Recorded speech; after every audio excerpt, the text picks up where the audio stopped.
Танарт нэгэн гоё дүр зураг харуулъя. Энэ бол сая их гоё явж байсан.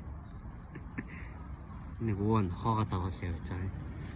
Тэнгүүт араас нь тэр тагтаануудыг хараар. Бүгд дагцсан.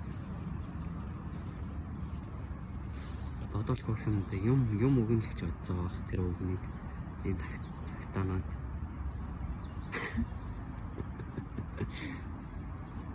Өвөө дахаа болоосаа гэж бодож байгаа.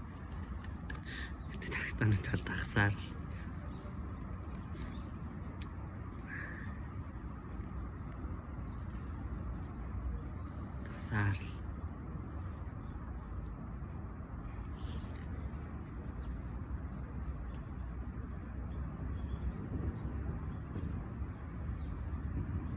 Ахын үлдгээр шийгээл яваад байгаа газар.